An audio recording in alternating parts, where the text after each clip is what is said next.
Soy Víctor Manrique, soy veterinario y trabajo en el Servicio de Alimentación de Seragro desde el año 2000, desde la fundación de la empresa.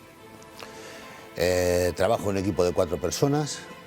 hacemos visitas a granja y nuestro trabajo consiste básicamente en el asesoramiento en temas de nutrición y manejo de la nutrición en las explotaciones de vacuno de leche. Hacemos mucho hincapié en el tema de nutrición porque es el capítulo más importante en el gasto en la producción de litro de leche y además juega un papel muy importante en todos los temas de salud y bienestar animal.